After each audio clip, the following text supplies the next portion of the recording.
اکلوتی ہونے کی وجہ سے میں نے کبھی اپنے گھر میں بہن بھائیوں کا شور شرابہ ہلا گلا نہیں دیکھا تھا۔ توصیف اپنے والدین کے اکلوتے بیٹے ضرور تھے، لیکن ان کی بہنیں بھی تھیں، اور اندھا کیا چاہے دو آنکھیں۔ مجھے کیا چاہیے تھا؟ دو بہنیں مل گئی تھی۔ جب بھی یہ مثال میرے ذہن میں آتی مجھے خود ہنسی آ جاتی، مگر پھر بھی میں اسے ہی بیان کرتی ہوں۔ میری نندیں واقعی میری بہنیں تھیں۔ میں نے بڑے پن کا مظاہرہ کیا تھا، انہوں نے بھی مجھے بھرپور عزت دی۔ اس دو طرفہ محبت نے ماحول خوشگوار کر رکھا تھا۔ وہ کالج کی ہر بات مجھ سے شیئر کرتی تھی۔ میری ساس بھی کوئی سخت گیر روایتی ساس نہیں تھی۔ وہ مجھ میں اور صوبیہ نادیہ میں کوئی فرق نہیں کرتی تھی۔ اور ابا میاں، میرے سسر، وہ تھے ہی بہت شاندار انسان۔ وہ واقعی شاندار تھے، ظاہری اور باطنی دونوں اعتبار میں۔ وہ ہم تینوں کے چوتھے دوست تھے، مگر آج کل وہ بہت کم گو ہو گئے تھے۔ اپنے سسرال کا اتنا خوبصورت ماحول شوہر کے نہ ہوتے ہوئے بھی مجھے کھینچتا تھا۔ میں بہت کم میکے جاتی تھی، اور زندگی کی انہی کھٹی میٹھی یادوں کے ساتھ آج پھر رمضان المبارک کا چاند طلوع ہوا تھا۔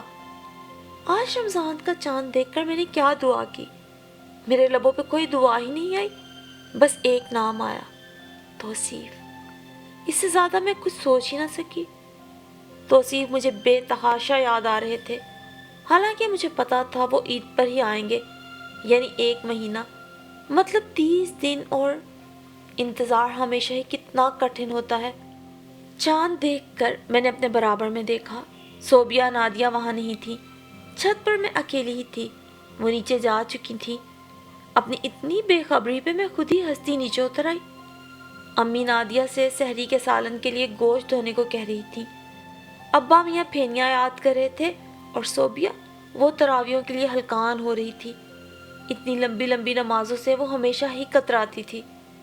ساری آوازیں ایک ساتھ مل کر بہت خوشگوار منظر پیش کر رہی تھی، یعنی وہی رونقیں، وہی خوشیاں، مگر پھر خاموشی، ایک جامد چپ۔ سوگواریت کے ساتھ پرسراریت بڑھتی ہی گئی۔ سحری میں امی نے مجھے بتایا کہ رات کو توصیف کا فون آیا تھا۔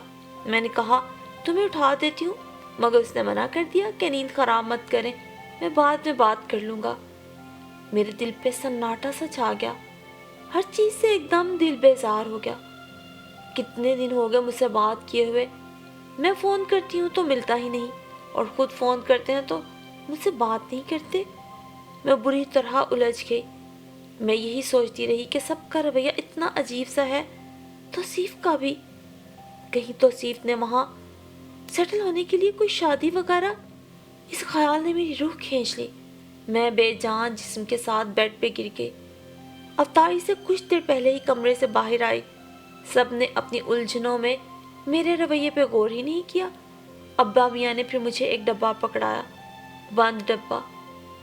توصیف کا کوئی دوست دے گیا ہے، اس نے تمہارے لیے بھجوایا ہے اپنے دوست کے ہاتھ۔ میں نے لے کر ایک کونے میں رکھ دیا۔ روزہ کھول کے کچھ حواس بحال ہوئے تو ڈبہ کھولا۔ آسمانی رنگ کا بہت خوبصورت پیور شیفون کا سوٹ، سفید نگوں نے اس میں جان ڈال دی تھی۔ بہت دیر تک میں اسے لیے بیٹھی رہی، مگر توصیف کی دوسری شادی کا خیال میرا پیچھا نہیں چھوڑ رہا تھا۔ میرا عبادت میں بھی دل نہیں لگ رہا تھا۔ میں نے توصیف کا فون ملایا، انہوں نے اٹھایا ہی نہیں۔ میں خود کو گھسیٹتی باہر آئی اور امی کے کمرے میں جھانکا۔ انہوں نے ذرا کی ذرا نظر اٹھائی، پھر تلاوت میں مشغول ہو گئی۔ وہ سمجھی میں ایسے ہی آئی ہوں۔ میں پریشان چہرہ لیے ان کے پاس ٹک گئی۔ وہ چونکی، پھر قرآن پاک میں نشانی لگا کر اسے بند کیا اور سوالیہ نظروں سے مجھے دیکھا۔ وہ زبان کا استعمال کم ہی کرتی تھی، اسی لیے اس کے شر سے خود بھی محفوظ تھی اور دوسرے بھی۔ امی، وہ اتنے دن ہو گئے ہیں توصیف سے بات نہیں ہوئی، میرا دل بہت پریشان ہو رہا ہے۔ میں اٹک اٹک کر ان سے کہتی گئی، میری آنکھوں میں آنسو بھی آ گئے تھے۔ انہوں نے مجھے گلے لگایا، مجھے اپنے کاندھے سے نمی سی محسوس ہوئی تو میرے رونے میں بھی شدت آ گئی۔ انہوں نے مجھے خود سے الگ کیا اور اپنے سفید براق دوپٹے میں اپنے آنسو جذب کیے۔ میں نے بھی چہرہ اپنے ہاتھوں سے رگڑ ڈالا۔ تھوڑے دن ہیں، پھر وہ آ ہی جائے گا، پریشان کیوں ہوتی ہو بیٹی؟ انہوں نے مسکرا کر مجھے مضبوط لہجے میں تسلی دی۔ میں کچھ مطمئن ہوئی، مگر ان کا رونا مجھے سمجھ میں نہ آ سکا۔ میں بوجھل سی اپنے کمرے میں آ گئی۔ میں اس پوری رات بے چین رہی، نیند میرا چین مجھے نہ لوٹا سکی۔ اس دن کے بعد سے کسی کی چپ کیا نوٹ کرتی، خود ہی چپ ہو گئی۔ جو ہوگا نا دیکھا جائے گا۔ بے شک ان 20 دنوں میں توصیف سے میری کوئی بات نہ ہوئی تھی۔ ان کا فون آتا تو تھا، مگر ہمیشہ اس وقت جب میں سو رہی ہوتی۔ اس عرصے میں ان کی طرف سے مجھے 3 بار تحفے موصول ہوئے۔ 20 دن میں 3 تحفے، مجھے حیرت تھی، پہلے کبھی ایسا نہیں ہوا تھا۔ ابا میاں مجھے ڈبہ پکڑاتے ہوئے یہی کہتے، توصیف کے کسی دوست کے ہاتھ آیا ہے۔ لیکن ان بے جان تحفوں سے نہ تو میرا دل بہلتا، نہ میں مطمئن ہوتی۔ 2 دن تھے ابھی متوقع چاند رات میں، جب افطاری کے بعد امی نے بتایا، بیٹا شاید توصیف اس عید پہ نہ آ سکے۔ ان کا انداز ندامت بھرا تھا، مجھے بالکل اچھا نہ لگا۔ ان کو کس بات کی ندامت؟ وہ تو توصیف کو ہونا چاہیے تھی۔ اس بات کی اطلاع بھی مجھے بھجوائی گئی، یعنی میں اس قابل نہیں تھی کہ مجھ سے ڈائریکٹ بات کر لی جاتی۔ بہت برے دل کے ساتھ میں نے افطاری کے برتن دھوئے۔ جس عید کے دن کا اتنا انتظار کیا، وہی ایسا روکھا پھیکا ہوگا۔ میرے اندر خالی پن اترنے لگا۔ میں نے انہیں فون کرنے کے لیے نمبر ملایا، پھر لائن کاٹ دی۔ جب توصیف نے مجھے اس قابل ہی نہیں سمجھا، تو پھر میں کیوں بار بار ان کے لیے فکر مند ہو رہی ہوں؟ کیا پتا وہ مجھے بھول بھی گئے ہوں۔ گھر والے صرف میری تسلی اور تشکی کے لیے میرے ساتھ ان کا ذکر کرتے رہتے ہوں۔ کیا پتا وہ اپنی نئی بیوی کے ساتھ کیسے مسرور ہوں۔ وہ 2 دن اسی طرح کال ملاتے اور پھر لائن کاٹتے اور وسوسوں میں گھرے گزارے میں نے۔ توصیف کے فون کے انتظار میں بھی کئی گھنٹے یوں ہی گزر گئے، اور پھر چاند رات آ گئی، یعنی متوقع چاند رات۔ میں بے دلی سے کام نمٹاتی رہی۔ دل میں یہ بھی خدشہ تھا کہ اب توصیف آئے تو یقیناً ان کی دوسری بیوی بھی ساتھ ہی ہوگی۔ میرا کیا بنے گا؟ کہاں جاؤں گی؟ خود کو بالکل بے مول سا محسوس کرتی تھی۔ چلتی تو لگتا پاؤں کے نیچے زمین نہیں، سر پہ آسمان نہیں، جیسے کہ بالکل بے یار و مددگار ہوں۔ جسم میں خون کی بجائے صرف پریشانیاں گردش کر رہی ہیں۔ عید کا چاند نظر آیا تو میں بیزار سی چھت پہ آ گئی۔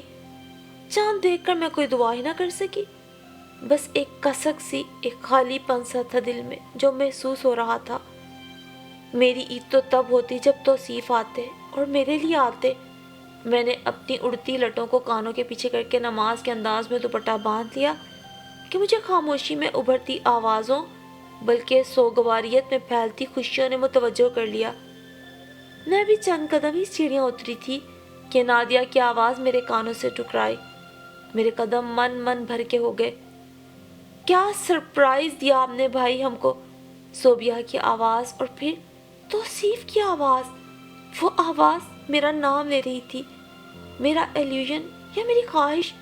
میں نے سر جھٹکا، مگر دیکھا تو سچ مچ سامنے توصیف کھڑے تھے، اور ان کے ساتھ کوئی اور نہیں تھی، یعنی میری کوئی سوتن نہیں تھی۔ میں خوشی سے جیسے سکتے میں آ گئی۔ وہی میرا ہاتھ تھام کر مجھے نیچے لائے۔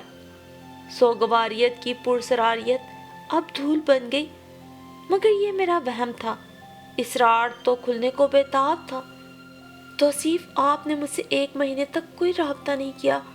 میں سمجھی آپ نے کہیں وہاں شادی تو نہیں کر لی۔ میں ان کو اپنے خدشات بتانے لگی۔ سمجھو بس ہوتے ہوتے رہ گئی، وہ اداسی سے بولے۔ ان کی بات نے تو مجھے گنگ کر دیا۔ ارے چھوڑو، سب مذاق ہے، بس اب تمہارا توصیف ہمیشہ کے لیے تمہارے پاس ہے۔ میں پھر ٹھٹک گئی۔ ہمیشہ؟ میں نے کانٹریکٹ ختم کر دیا ایمان، کچھ سیلری ہی چھوڑنا پڑی نا، کوئی بات نہیں۔ مگر کیوں؟ خوشی کے ساتھ ساتھ مجھے بے یقینی نے بھی گھیر لیا۔ وہ چند لمحے مجھے گھورتے رہے، پھر بولے، ایمان تمہارے لیے۔ مگر ان کے انداز نے ان کے الفاظ کا ساتھ نہ دیا، اور پھر عید کی خوشیوں میں وہ سب باتیں دب گئیں۔ پھر کتنی عیدیں، کتنے رمضانوں کے چاند ہم نے ساتھ دیکھے۔ توصیف نے یہی ایک کمپنی میں ملازمت کر لی۔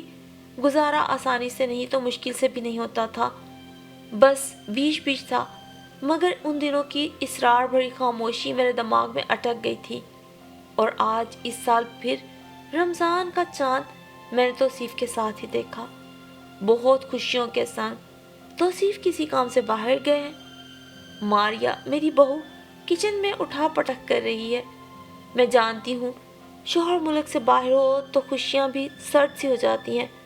وہ 2 بچوں کی ماں بن چکی ہے، مگر ازدواجی زندگی کے یہ اوائل دن اگر یادگار نہ ہو تو بڑی خلش رہتی ہے۔ اسی لیے میں اس کی سہیلی کی طرح رہتی ہوں، اس کے ساتھ اس کے غم کو ہلکا کرنے میں لگی رہتی ہوں۔ اس کی اٹھا پٹک کو نظر انداز کر کے میں نے توصیف کا بریف کیس کھولا۔ کتنے سال مٹی کی گرد اس پر اپنی چادر بچھاتی رہی اور یہ اوپر پر چھتی پہ پڑا ان چادروں میں لپٹتا گیا۔ کل ہی مجھ سے ماریا نے فرمائش کی تھی کہ میں اسے اپنی شادی کی بلیک اینڈ وائٹ تصاویر دکھاؤں۔ یہ تمام چیزیں اسی بریف کیس میں جمع رہتی تھی۔ میں نے بریف کیس کھولا۔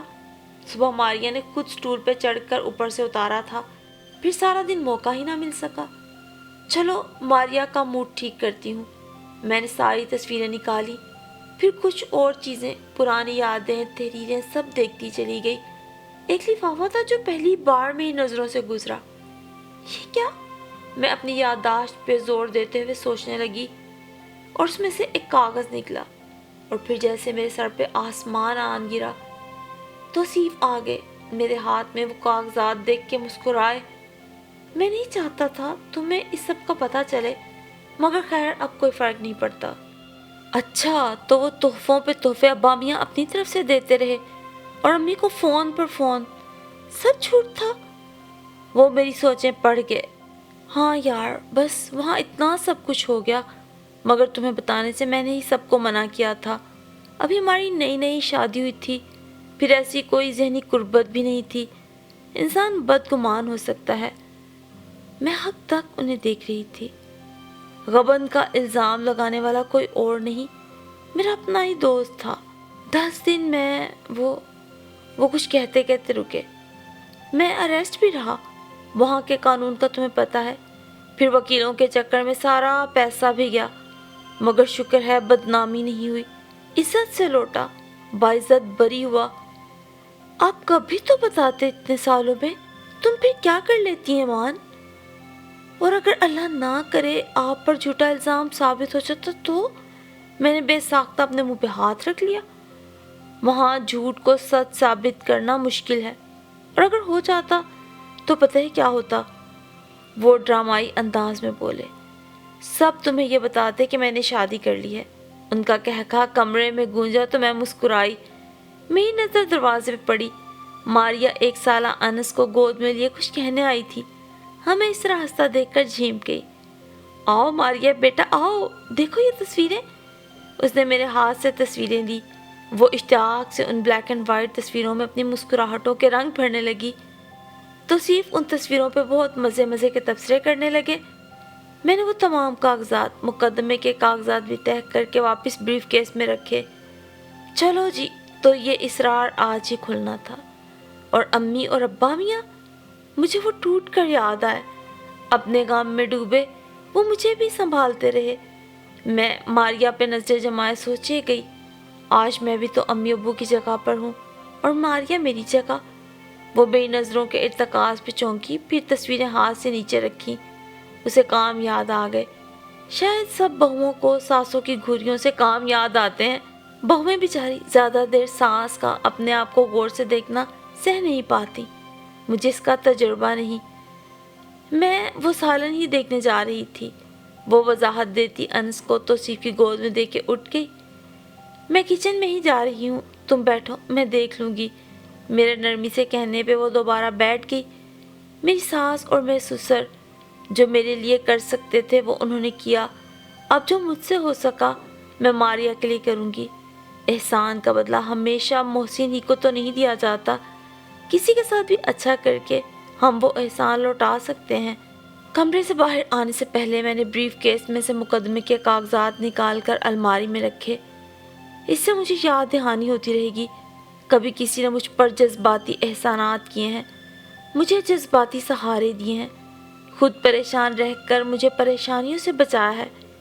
یہی سوچتی میں کمرے سے باہر آ گئی۔ ماریا اپنے سسر کے ساتھ تصویروں پہ تبصرے کرنے میں مگن تھی۔ بہوؤں کو اچھا رکھنے کے لیے سسرالی ماحول کو اچھا رکھنا پڑتا ہے۔ کوئی بھی دنیا میں پرفیکٹ نہیں ہوتا اور آئیڈیلزم تو بالکل بھی نہیں پایا جاتا۔ ہمارا اچھا رویہ ہی سامنے والے کے رویے کی وضاحت کرتا ہے۔ ماریا کو دیکھ کر میرے چہرے پہ اطمینان کے سائے کھل کے لہرائے تھے۔ اسرار تو کھل گیا تھا۔ کئی احسانوں کے آشکار ہونے کے ساتھ آج کتنے بڑے بڑے رازوں سے پردہ اٹھ گیا تھا۔ کچھ لوگوں نے مجھ پہ احسان کیا تھا، اب مجھے کچھ اور پہ کرنا تھا۔ بس تو زندگی پھر یہی ہے، احسان در احسان در احسان۔